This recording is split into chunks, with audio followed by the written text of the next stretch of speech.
bravest idea? Hello, I'm Kathy Cook, knowledge enthusiast and host of Agents of Ingenuity. I have my co-host here today, Emily Applebaum, who's the program director of Ingenuity Cleveland. So welcome to Agents of Ingenuity. It's a podcast and live discussion. Let me ask her to tell us a little bit about Ingenuity Cleveland so we can learn more. Absolutely. Ingenuity Cleveland, you guys might know from the IngenuityFest. We've been around running our festival for 10, going on 11 years now. And recently we've begun a year-round curriculum of talks, workshops, and other events. You may have visited our Maker Fair or the Bal Ingenue in the spring. This program is really intended to keep that energy going. Each time we interact with the creative community in Cleveland, we want a way to share those interactions with you. So I'm lucky to be here with Kathy, and this is one of our first chances to share with you guys the type of conversations that we're so lucky to have year-round with all of the great creators and innovators we interact with. That's perfect. So Agents of Ingenuity is a podcast series, and it really centers around unexpected conversations with innovative people in our community who inspire us, who make us go, wow, I didn't know that, or I could do that. And so that's where we're going to start tonight. But I have to tell you about one kind of cool thing that's coming up. And I want to let you all know that on November 16 and 19, we'll be featuring live discussions at the Bop Stop in Hingetown from 5:30 to 7 o'clock. So come on down. But we're going to center on manufacturing and innovation. So, Emily, who do we have to do that? We've got a great group. We're going to hear from Jack Schron, District 6 councilperson for Cuyahoga County, and of course the CEO and president of Juergens, Ethan Karp from Magnet, and also be joined by Erica Anthony. She's from Cleveland Neighborhood Progress, and Jeff Epstein of the Health Tech Corridor. So come on down and you'll get to see one of our first live recorded podcasts. And of course, stay with us as this program grows for more conversations, summits, and networking events. Today, we've got a very special team of people, and it's more around, to me, this is more around inspiration. Certainly innovation, but I think would you agree with me that this is a very inspiring story and one that I think is going to be great for our community. Today we are speaking with Sean Wheeler and Eric Juli of the Design Lab High School. So I'm actually going to start out by asking them to introduce themselves, and we'll take it from there. Eric? I'm Eric Juli. I'm the head of school at Design Lab Early College High School here in Cleveland. I'm Sean Wheeler, and I am the campus coordinator here at Design Lab Early College High School. And I've been an educator for about 12 years, doing what I'd like to think is interesting work that has real results with kids. I couldn't ask for a better job unless I was a rock star. Awesome. So this is a high school, but this is not an ordinary high school, right? So tell us a little bit about Design Lab High School. So we're one of Cleveland's new and innovative schools.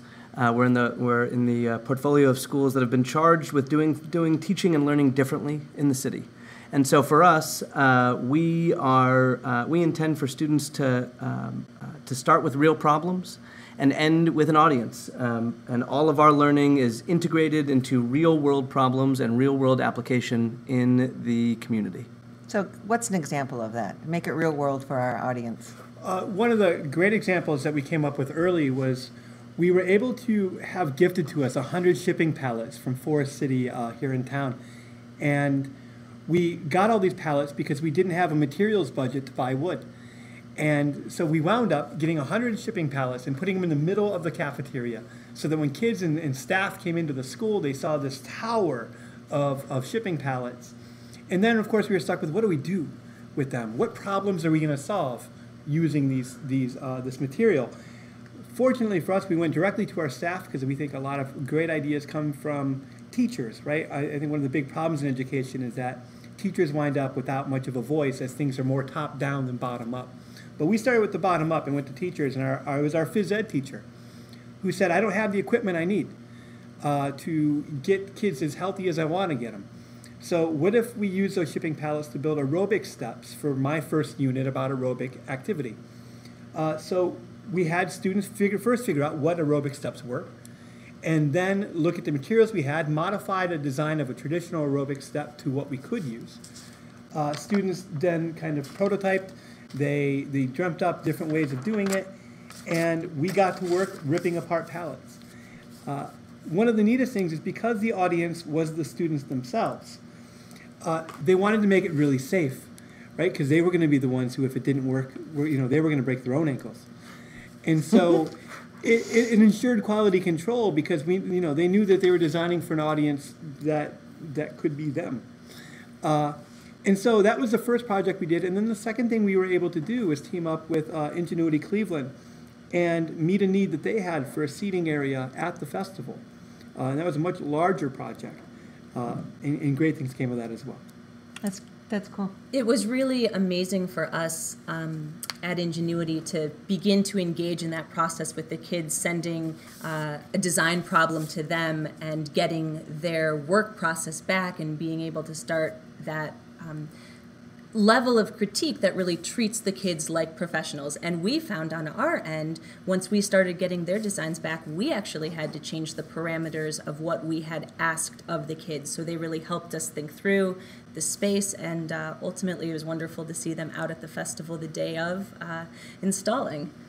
Yeah, it was a lot of fun. So, when I first was thinking about talking with you guys, I guess probably had barriers in terms of you being a traditional high school, and I'm thinking you've got to teach English, you got to teach math, you got to teach science, history, so that when they graduate, you meet the measurements of an educational institution.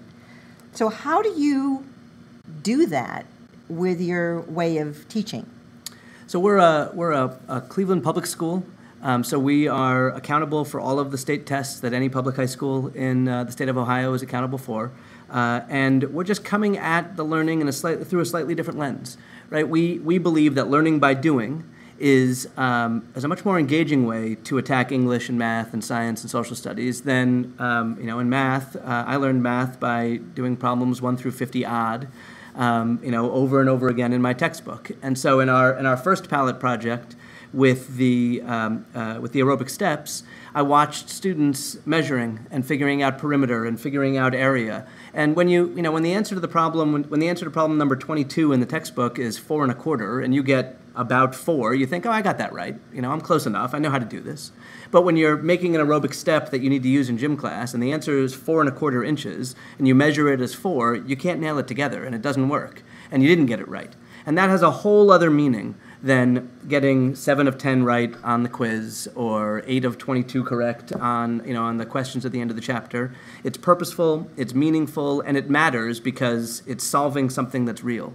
And so we are making sure that we're not just doing projects for the sake of doing projects. We're doing projects as the vehicle to learn the state standards and the Common Core standards as they're aligned to English and math and science and social studies. They're embedded in all of our projects. So the kids are much more likely to remember the content. They're much more likely to be able to apply the content because they're doing it in a real-world, meaningful, purposeful way.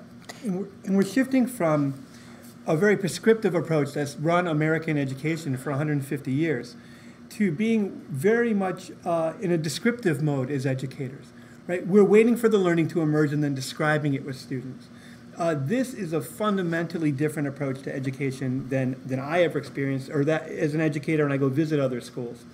We're largely taught to prescribe learning to students. This approach allows students to experience things and have kind of a guide on the side who is there to point out, here's what you're learning. Here's what we're seeing. Here's why the drill bit is hot after we use it. It's because of friction. So let's go over here to the board and talk about friction, rather than being dictated that on Tuesday, March 7th, we're in Chapter 15, and Chapter 15 is friction. If friction emerges during a project, let's not waste time or hold some false standard of when prescriptively that should be happening. Let's do it when it's happening. And that's a much more engaging, much more vibrant way of student learning. But also as teachers, it's refreshing to be in dynamic learning situations in which all of my faculties are being called upon as an educator. And so, I come from an English teacher background. But when I was in that makerspace with our students, I was thinking of science, I was thinking of math, I was thinking of all of these things at once. For too long, we've been called English teachers, math teachers, science teachers. I would love to replace that with the word teacher and just leave it at that. I think that would be enough. You know, a really important point to make is that we're an inner city public high school, and we have to do teaching and learning differently. Our students come to us, the average ninth grader comes here reading at a fifth or a sixth grade level. We are a school of choice in the city. Anyone can come to us, but there are no application requirements, and so, or academic application requirements. And so we can't just make 1 year's worth of progress with kids and expect that we've done our jobs here. And so a kid who comes in here as a ninth grader reading and doing math on a fifth grade level is not ready for college if he or she just makes 4 years of progress here in that time. And so if the traditional way of doing it with textbooks, with the teacher in the front of the classroom, and giving information to the kids for them to spit back, if that were going to work, it would have already worked by now with our kids. They wouldn't have shown up here 3, 4, 5 years below grade level. And so we have to fundamentally shift how teaching and learning is happening, both for the kids, but also because the world is changing dramatically, and everything is changing except for high school. It's time to look at that differently too. So you were a traditional high school before, and you're transforming. So this right? is year 9 of Design Lab, and so it was imagined as a new and innovative school. So it's never been a traditional high school in the sense of a traditional in education land is a comprehensive high school. It's never been that. It's always been a small, new and innovative high school. What we're adding in this year is the active engagement in a makerspace. In this space, this audio production studio, having the opportunity to use our 3D printers and laser cutter. It's the building a schedule for ninth graders that is focused on learning by doing, which is the newest part this year.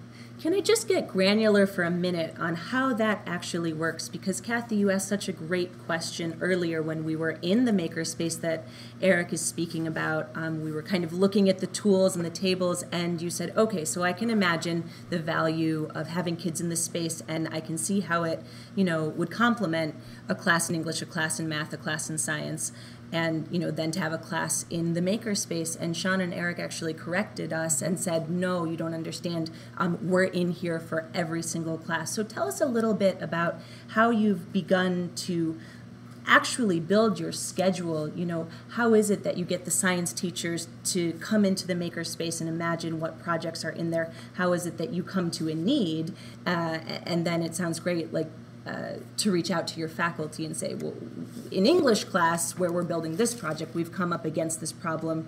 Can you help us, science teacher, address it? So tell us about that sort of day-to-day scheduling. So we've built the schedule. If for anyone listening who went to high school, the schedule is first period, second period, third period, so on and so forth, right? And so we've built the schedule where the English, math, science, and social studies teachers have, in ninth grade, have the students all at the same time. And so there's a block first and second period, and a block fifth and sixth period that we call Design Lab. And there's the opportunity then to be in traditional classroom time where you're learning, there's a lecture that everybody has to have on photosynthesis, and there's the opportunity for teachers to be supporting each other, and there's the opportunity for kids to move amongst classes, there's the opportunity to be in the makerspace, and we can meet individual student needs regardless of the project, regardless of the content, by using this block of time to support students. And the way we find the projects is by taking a design approach. Right? Everything that humans have created around us solves some kind of a problem. This table solves a problem. Our chairs solve a problem. If we become, as educators, people who look for problems or go out and find problems. So we went to Ingenuity and said, what problems do you have at the festival that we can help you solve? We go to our students or our gym teacher and said, what problem do you have that we can solve? I think too often in education we give kids problems, but we don't recognize that we should be helping them solve problems that they identify. If I can have students who can identify a problem and then have the agency to solve it, we've won. Kids who are traditionally have not been engaged. There's a student who I won't mention the student's name, but when this student first walked in the first day of school, I was standing by a group of teachers, And when the kid walked in, there was almost an audible groan. Oh, this kid's back, right? This kid's trouble. And the reality is that happens in every school, every year that happens, right? But this kid, being new to the school, I thought, I'm going to keep my eye on this kid. I'm going to see what this kid's all about. This kid wound up being in the makerspace and thriving in there, leading students, organizing what was happening in the space. So much so that he was the first student in our school this year to give himself his own assignment. He went out and found a problem while working with the pallets. He went out and found another problem in the building, and he came back in and he said, I need a tape measure right now. And he left and he came back and I said, what are you doing? He's like, I'm designing something for the office. We need it. If you don't mind, can I make it during lunch? Can I make it during some of my spare time? And a student who I first recognized, and my first experience with this student was a grown and kind of like, oh, this kid. Every day when I come to this school and I see this particular kid, I light up. Because I'm thinking, it's this kid. This kid is going to make our school. Because he's on fire, right? There's a curiosity. What we do in school all the time is we beat the curiosity out of kids. If you've ever seen a kid in fourth grade, your fourth grade kid comes home and asks you a bunch of questions. By ninth grade, you ask a kid, what happened to school today? Nothing. Nothing happened, right? As if nothing happened in the school. If I send my kid for 8 hours to a building that I pay tax money for, I hope to hell the answer isn't nothing at the end of the day. The student I talked to, and that I'm talking with about in this instance, when I spoke with his mother recently, and she said that all he does is talk about school. Well, you know what? It has been honestly so inspiring to be here recording with you guys and to hear you talking about students as agents of change who are looking around and solving problems in the building and really driving the adults forward, driving that culture. And I just want to say, as we're here looking around, what it feels like to be in Design Lab. You spoke about that one student who saw a problem and wanted to address it.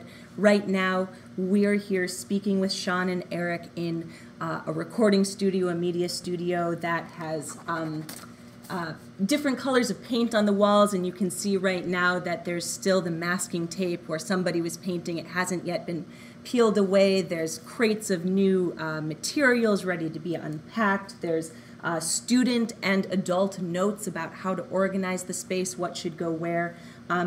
And it's so exciting to be here, to be part of this process. I want to let you all know that we're going to be joining Eric and Sean and the whole entire Design Lab High School here periodically, revisiting and touching in with their students, and also inviting our guests, our creative community, into this space as it grows to offer their insight, opinion, expertise, and to record more of these conversations. So please stay tuned. It'll be a really exciting process. And with that, I'm going to turn it back over to Kathy. Hey, thank you, Emily, Sean, Eric. This has been great. And it's not just about ingenuity and innovation. It was a real inspiration. And I'll tell you what, I think this is our first chapter. Thank you very much. Thanks for having us. This has been Agents of Ingenuity, and we'll talk to you next time. Thank you.